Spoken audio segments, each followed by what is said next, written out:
اینک اتار کے راستے میں بیٹھا ہوا، گزرنے والا گزرا، اس کے پاؤں کی ٹھوکر لگی، اینک ٹوٹ گئی۔ اس نے کہا بھائی معاف کرنا، غلطی ہوگی، آپ کی اینک میری ٹھوکر سے ٹوٹی۔ اس نے کہا ادھر آؤ، آپ دیوبندی تو نہیں ہو؟ کہتا ماشاءاللہ کیسے پہچان لیا آپ نے؟ واقعی میں دیوبندی ہوں۔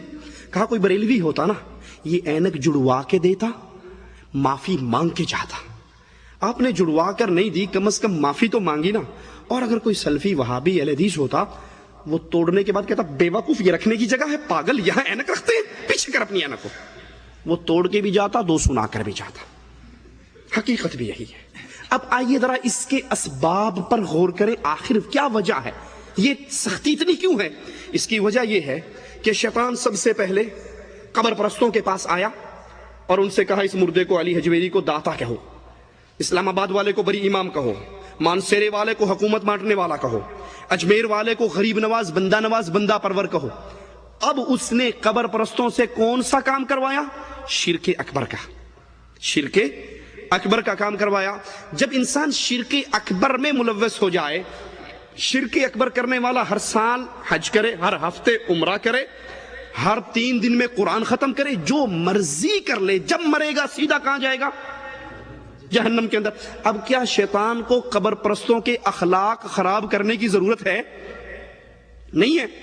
وہ دوسروں کے پاس آیا، امام پرستوں کے پاس، ان سے اس نے وحدت الوجود کی عقیدے منوائے۔ مولوی ذکریہ صاحب فضائل صدقات میں لکھتے ہیں اے اللہ جو تو ہے وہ میں ہوں، جو میں ہوں وہ تو ہے۔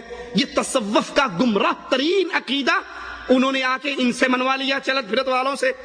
اب جب تصوف کا شرک ان مولویوں میں اس نے داخل کر دیا، اس کو ان کے اخلاق خراب کرنے کی ضرورت ہے، معاملات خراب کرنے کی ضرورت ہے، ان کو غیبت کے راستے پہ چلانے کی ضرورت ہے؟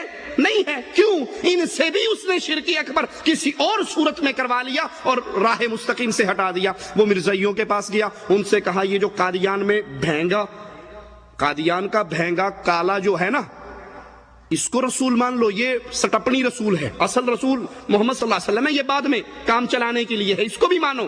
انہوں نے اس کو ماننا شروع کر دیا، احمد کو ہی رسول اللہ بنا دیا، دائرہ اسلام سے نکل گئے۔ شیطان کو ان کے عقائد خراب کرنے کی ضرورت ہے۔ اب جب یہ شیطان چلتا پھرتا چکر کاٹتا ہوا سلفیوں کے پاس، موحدوں کے پاس آیا اور کہا اس مردے کو کہو داتا، اسے پتا ہے کہ یہ مر جائے گا، کبھی نہیں مانے گا۔ اس نے کہا اچھا ٹھیک ہے، یوں کرو کہ یہ جو حدیثیں ہیں نا، کہو ٹھیک ہے حدیثیں تو ٹھیک ہیں، لیکن فلاں شیخ، فلاں حضرت، فلاں بزرگ کی بات جو ہے، تو اسے پتا ہے کہ اس نے جواب میں کہنا ہے کہ اگر نبی کی حدیث کے خلاف کائنات میں کسی کی بات آ جائے، میں جوتی کی نوک پہ رکھ کے ٹھوکر مار دوں گا، میں قبول۔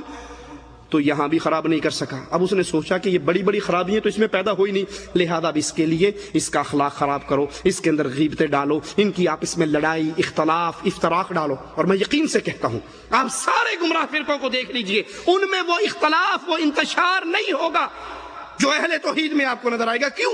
کیونکہ شیطان جتنا یہاں کام کر رہا ہے کہ نہ ان کا عقیدہ توحید بگڑا، نہ ان کا عقیدہ اتباع رسول بگڑا، نہ ان کے منہج سلیم میں کوئی فرق آیا، نہ یہ جمہوریت کو اسلام ماننے کے لیے تیار ہوئے، یہ کسی قسم کی بدعقیدگی میں شریک نہیں ہوتے، تو لہٰذا ان کے نمبر کم کرنے کے لیے ان کو کہیں ان کو عبادات میں کمی دلواتا ہے، کہیں ان کا اخلاق خراب کرتا ہے، کہیں ان کے معاملات بگاڑتا ہے کہ اس نے جنت میں تو چلے جانا ہے لیکن اونچے درجے کی جنت میں نہ جائے، کچھ نہ کچھ تو میں رکاوٹ ڈالوں۔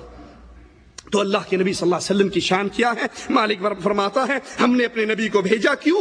کہ وہ حکمت کے ساتھ، پیار اور محبت کے ساتھ ہماری دعوت، ہمارا پیغام عام کریں، لوگوں تک پہنچائے۔ فَلِذَلِكَ فَادْعُ وَاسْتَقِمْ كَمَا أُمِرْتَ وَلَا تَتَّبِعْ أَهْوَاءَهُمْ۔ پس آپ لوگوں کو اسی اللہ عز و جل کی طرف بلاتے رہیے، جیسا آپ کو حکم دیا گیا ہے اسی چیز کی طرف بلائیے، اور اس پہ مضبوطی سے جم جائیے اور لوگوں کی خواہشات کے پیچھے نہ چلیں۔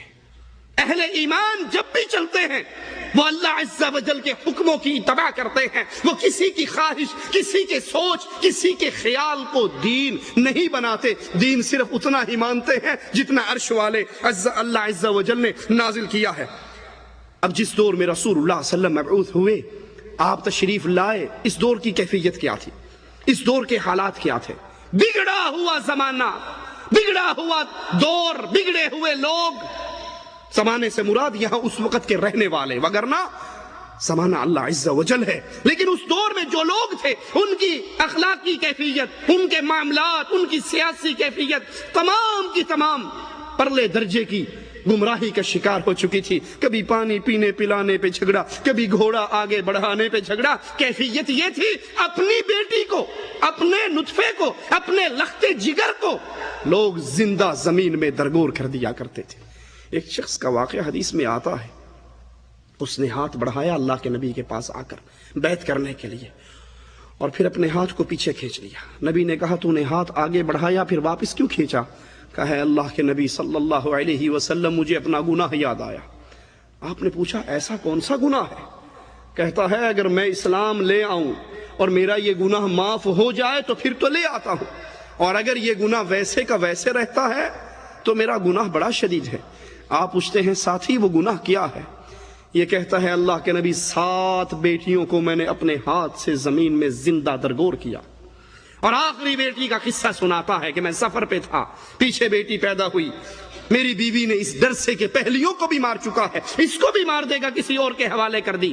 وہ پڑوس سے آتی میرے ساتھ کھیلتی، جب اتنی ہو گئی کہ میرا دل لبھانے لگ گئی اور اس کو بھی یقین ہوا کہ اب نہیں مارے گا، تو ایک دن مجھے کہتی ہے کہ جس سے کھیل رہا ہے یہ جس سے کھیل رہا ہے یہ تیری ہی بیٹی ہے، یہ تیرا ہی نطفہ ہے، میں نے تجھ سے پوشیدہ رکھی اس وجہ سے۔ کہا اسی دن میں نے ٹھان لی کہ میں اس کو بھی اس کی باقیوں کی طرح ضرور دفن کروں گا۔ ایک دن میں اس کو لے کر جاتا ہوں، زمین میں گڑھا کھودتا ہوں، بچی کو اتارتا ہوں، پھر اس کو نکالتا ہوں، پھر گڑھا کھودتا ہوں۔ بچی سمجھ رہی ہے بابا مجھ سے مذاق کر رہا ہے، کھیل رہا ہے، اور وہ نہیں جانتی کہ میں اس کا سائز پورا کر رہا۔ اور جب وہ اتنا ہو گیا کہ یہ بچی اس پہ دفن ہو سکے، میں اس پہ مٹی ڈالنا شروع کرتا ہوں، اور جب اس کا جسم جکڑا جاتا ہے، اسے یقین ہو جاتا ہے کہ یہ مجھے مارنے لگا ہے، تو وہ اپنے جذبات سے کہتی ہے بابا مجھے کس جرم کی سزا دے رہا ہے، میں تجھ سے کوئی چیز طلب نہیں کروں گی، ایک زندگی کی بھیک مانگتی ہوں، ایک زندگی کا سوال کرتی ہوں۔ اے نبی وہ روتی رہی، وہ چیختی رہی، وہ بابا بابا کہتی رہی، اور میرا دل اتنا لوہا ہو چکا تھا، میں اس پہ مٹی ڈالتا رہا اور اس کی چیخوں سمیت میں اس کو دفن کر کے لوٹ آیا۔ صحابی کہتے ہیں ہم نے جب آقا علیہ الصلوۃ والسلام کے چہرہ اقدس کو دیکھا تو ہمیں نبی کی آنکھوں سے گرتے ہوئے موتی کی طرح آنسو نظر آئے۔ آپ کی داڑھی مبارک رو رو کر اس ظلم کو سن کر بھیگ گئی۔ یہ کیفیت تھی اس دور کے لوگوں کی۔ پتھر اکٹھا کر کے بکری کا دودھ دو کر اسی کے سامنے سجدہ ریز ہو جایا کرتے تھے۔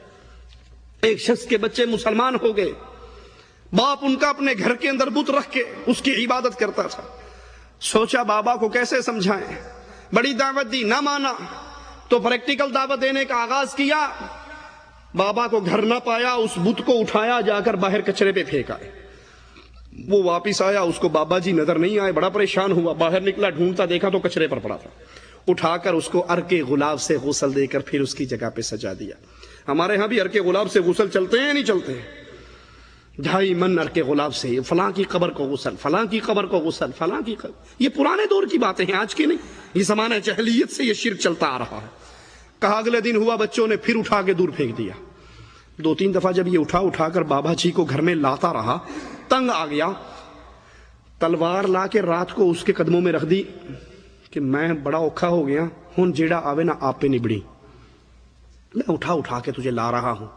وہ باز نہیں آ رہا، اب یہ تلوار پڑی ہے، جو تیری توہین کرنے کے لیے آئے اس تلوار سے اس کی منڈی کاٹ دینا۔ لیکن دل سے وہ بھی جانتا تھا کہ یہ کچھ کرنے کے قابل، آج بھی جو شرک کرتے ہیں ان کی یہی کیفیت ہے۔ وہ لوگوں کے سامنے تو واقعات اتنے بڑے بڑے بلند کریں گے، بیان کریں گے، جی آپ نہیں مانتے، بابا ہمارا جیلانی جو تھا اتنے سال کی ڈوبی ہوئی کشتی کو اس نے پھر پار لگا دیا، فلاں بابے نے مردوں کو زندہ کر دیا، فلاں نے یہ کر دیا۔ اور اگر اس سے کراس کویسچن کر کے پوچھو کہ آپ کے بابا جی ماشاءاللہ اتنی بڑی طاقتوں والے ہیں، لیکن اسی بابے کے دربار پہ بہت بڑا لوہے کا غلہ پڑا ہے چندہ ڈالنے کے لیے، اس پہ اتنا موٹا ٹرائسل کا تالا کیوں لگایا ہے؟ وہ جواب میں کہیں گے یہ تالا اس واسطے لگایا کہ وابی چوری کر جاندے نے، تے بابا بھابیاں نو کیوں نہیں ڈکدا؟ کہندا نہیں انہاں نال رلیا ہے، یہ انہاں نو کچھ نہیں کہہ سکتا۔ اس کا جادو ان پہ نہیں اثر کرتا۔ اس نے تلوار رکھ دی کہ اب جو کچھ ہوگا خود نبڑ لینا۔ اگلا دن آیا، بچوں نے ایک مردہ کتا لے کر اور اس بابے کو لے کے اس کے ساتھ اس بت کو لے کے باندھ کے کنویں میں پھینک دیا۔ صبح اٹھا تو دیکھا حضرت اس کو نظر نہیں آئے، ڈھونڈتا پھرا تو کنویں پہ پہنچا تو اللہ عز و جل نے اس کی عقلوں کو کھول دیا، اس کے سینے